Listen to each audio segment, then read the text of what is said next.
তো তোমাদের সাথে তো বিয়ের ভিডিওটা শেয়ার করেছিলাম, আর বিয়ের ভিডিও শেয়ার করার পরে আমি হাওয়া হয়ে গেছিলাম, তারপরে আমার আর কোনো পাত্তাই নেই। তো এখনও বধূবরণ বউ ভাত সবই তো বাকি ছিল, তাই তো তো সেটারই আজকে ভিডিও নিয়ে চলে এসেছি। আসলে মাঝখানে অনেক কিছু হয়ে গেছে, মানে আমার মেয়ের শরীরটা খুব খারাপ হয়ে গেছিলো, তো ওকে নিয়েই মানে চিন্তায় ছিলাম, ডাক্তার দেখানো এইসব করতে করতে আমার আর ভিডিও এডিটও করা হয়নি, আর সেগুলো তোমাদের সাথে শেয়ারও করা হয়নি। তো যাই হোক, এখন সব ঠিক আছে, এখন ওর শরীরও অনেক ভালো আছে, আগের থেকেও একদম পুরোপুরি ঠিক আছে। তাই জন্য আজকে ভাবলাম এটা তোমাদের সাথে শেয়ার করে দিই। তো এটা হচ্ছে বধূবরণের ভিডিও। তো টোটোতে আসছে, মানে এটা ভেবো না যে ওরা সেই মানে বউয়ের বাড়ি থেকেই টোটোতে আসছে। অ্যাকচুয়ালি আমাদের বাড়িটা একদম সরু গলির মধ্যে, তো তো এখানে তো বড় গাড়ি ঢোকে না, তাই বড় গাড়িটা রাস্তায় দাঁড় করিয়ে সেখান থেকে তারপরে টোটোতে আনা হয়েছে। যে নতুন বউ হেঁটে হেঁটে আসবে, তাই জন্য বাড়ির পাশে একটা টোটোওয়ালা আছে, তাই ওই দাদাকেই পাঠিয়ে দেওয়া হয়েছিল যে বউকে নিয়ে আসার জন্য। তারপরে ওরা গাড়ি থেকে নেমে এই রাস্তাটুকু টোটোতেই এসেছে। আর এদিকে দেখো আমার মেয়ে তার নতুন মামিকে কিভাবে দেখছে দু চোখ ভরে। তারপরে তো কান্না জুড়ে দিয়েছিল, তারপরে দাদা ওকেও কোলে নিয়ে নিয়েছে।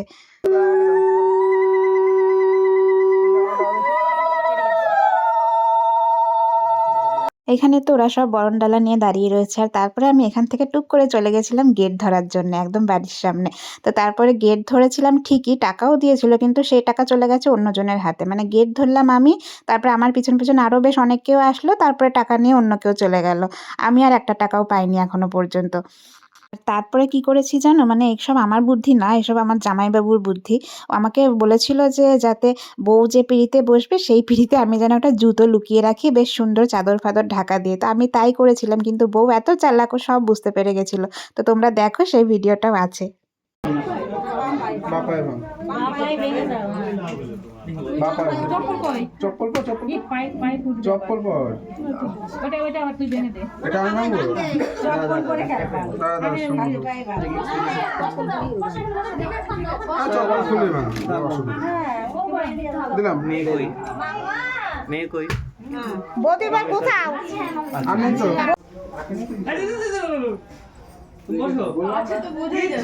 কি এ মা, এসব কে করেছে? এ কি ছি ছি ছি ছি ছি ছি ছি ছি ছি ছি ছি ছি। দেখলে তো কেমন বোকা বোকা কাণ্ড হয়ে গেছে। তো যাই হোক, তারপরে ছাদনাতলায় নিয়ে এসে ওদেরকে বসানো হয়েছে, আর তারপরে সবাই এক এক করে ওদের আশীর্বাদ করেছে। কিছু নেই। আর তারপরে ছাদনাতলার পর্ব সেরে ঘরে এসে প্রণাম করতে হয়েছিল, নাকি চতুর্দিকে ঘুরে ঘুরে প্রণাম করতে হয়, তো সেটারই নিয়ম চলছিল। এরপরে তো আরও কত কি নিয়ম বাকি আছে। আমি তাই বৌদিকে বলছিলাম যে এই দুটো দিনে তোমার যা কষ্ট, এরপরে আর কোনো নিয়ম সেরকমভাবে থাকবে না। এই হচ্ছে শাস্তি। এই আজকেই যা নিয়ম। দুধ বসিয়েছে, আমার দুধ বসাতে বলেছে, দেখি যাই।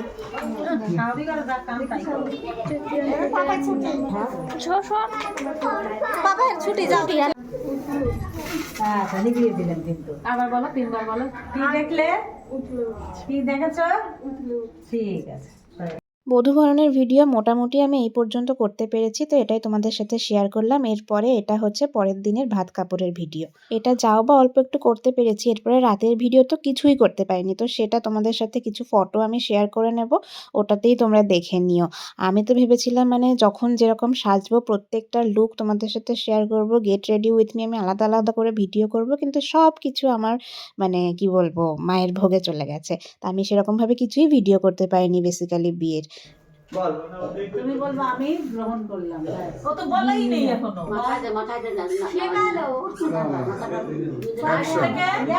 মাথার উপর বলো, আজ থেকে তোমার ভাত কাপড়ের দায়িত্ব নিলাম। আচ্ছা বলি এবার। হ্যাঁ বলো, এবার সুন্দর করে বলবে, ডায়লগ কিন্তু। আচ্ছা, আজ থেকে তোমার ভাত কাপড়ের দায়িত্ব নিলাম। ও আজ থেকে তোমার ভাত কাপড়ের দায়িত্ব নিলাম। জোরে জোরে সবাই শুনবে। আজ থেকে তোমার ভাত কাপড়ের দায়িত্ব নিলাম। তুমি বলো, আমি গ্রহণ করলাম। বল, গ্রহণ করলাম। ওই দিক দাও, ওই দিক দাও, জায়গাতে দাও, ওটা ঠাকুরের ছায়া। বাস, এখন কোথায় রাখবো? এখানে রাখা, টেবিলে রাখা, ওই পাশে রাখো। এটা ওগুলো বসেই দাও। হুম দাঁড়িয়ে দে। ধরো আজ থেকে আপু তোমার ওই ভাত কাপড়ের দায়িত্ব ভাত নিলাম। কাপড়ের দায়িত্ব দিলাম তো আজ থেকে তোমার ভাত দিলাম আজ থেকে এবার বসো তুমি এবার। ওটা দেবে না ওগুলো ওই একসাথে দিয়ে তেল জল না কি বলবো একসাথে এই যে তেল দেবে তো তেল দেবে তো এটাকে ধরে দেন নামিয়ে রাখি তা। এখন বলতে আর বলা লাগবে না, তুমি এমনি দাও, বলা হয়ে যাবে। ওই বলেছে তো হ্যাঁ না ওইদিকে ঘুরে একটু তাকাও। এখন তেল দেবে তো তাকাবি না? দাঁড়া তুই দাঁড়া এই পাশে এসে দাঁড়া এই পাশে এসে দাঁড়া তুই এই পাশে এসে দাঁড়া জলের গ্লাসটা দুই পায়ে তেল দিয়ে ভালো করে দাও ভালো না, না, হয়েছে, হয়েছে, হয়েছে। না জল দেবে ওই একটু শোয়ালেই হবে, ও ভাত খাবে না, হাত হাত একটু জল দাও দিয়ে নমস্কার করো হ্যাঁ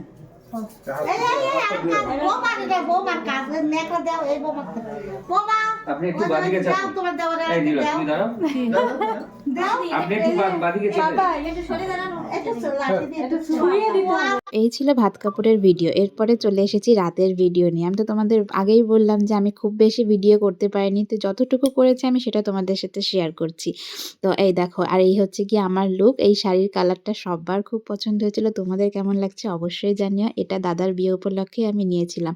মানে এই যে এটা আমার দিদি হয়, দিদি ভাগ্নি এদের মানে যে ছেলে মেয়ে আছে তারা, ওরাই আমাকে মনে করে দিচ্ছিল যে তুমি ভিডিও করছো না। তারপরে ওদের কথাতেই আমার মনে পড়ছিল যে হ্যাঁ তাই তো, আমি তো ভিডিও এখনো পর্যন্ত শুরুই করিনি। তারপর ওদের কথা শুনে তারপরে ভিডিও শুরু করলাম।